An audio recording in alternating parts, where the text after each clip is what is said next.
Just when you thought cherries couldn't get any better, someone came along and found a way of turning them into a chewy treat in 9 different flavours. All you need to do is pick out your favourite. Well, of course, I'd have to try them all first to decide. So, which one should I start with? Everybody wants the red one first. This is Lance Gimble. He spends a lot of time thinking about what his customers want.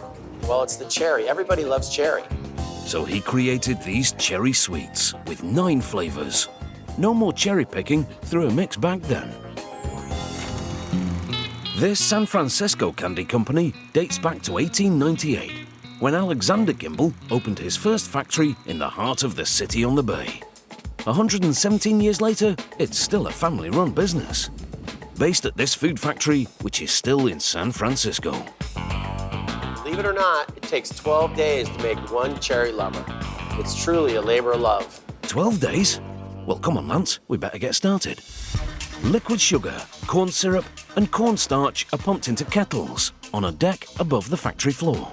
Weighing in at 11,300 kilograms, this batch of ingredients is called the slurry, and it makes up the candy's signature center.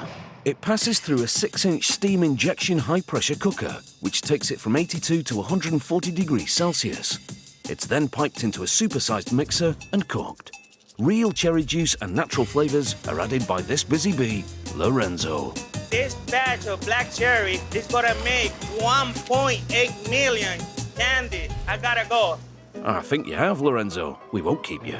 The candy mixture flows from the cool deck into the hopper of a mogul machine. The king of candy making, the mogul uses cornstarch molds to make the candy's signature heart shape. Hot slurry is pumped into the indentations, 360 hearts per board, and 8,000 candies per minute. Fill trays are stacked and put into low-temperature ovens called dry rooms. They use steam to heat and cure the centers for 2 whole days.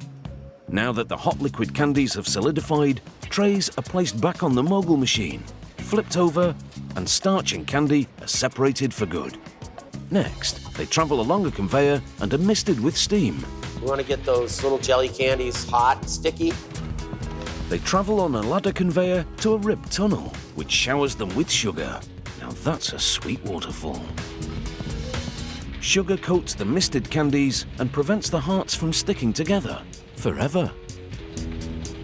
This is Carlos. He has the toughest job in the factory. He lifts 27 kilos a minute. A workout at work then. Look at those muscles. Nice teeth too, Carlos. He stacks each of the sugar-coated candies on trays, and they're left to cure again, this time at room temperature. Rested, they're taken over to the panning room and tossed into a stainless steel circular drum, 115 kilograms at a time. This is where they start building the hard candy shell.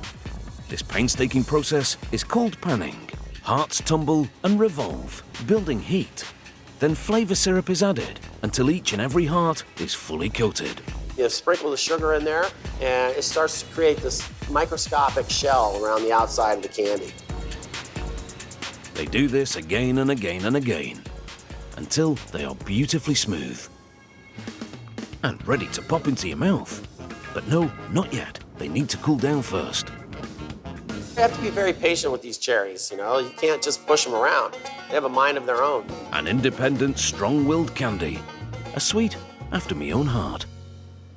One last stop is the polishing room, where a handful of beeswax does the trick. It's a lot like your car. The more you buff, the shinier it gets. And so we buff them out until they turn into these beautiful little gems of candy. And then they're off to get sorted. All 9 versions are mixed to ensure that there is at least one of each in every package. We have wild cherry, we have black cherry, we have chocolate cherry, we have Bing cherry, we have kiwi cherry, we have cherry daiquiri, and cherry cola. Is that 9? And cherry vanilla. I think that's 8, Lance. You're missing cherry cheesecake.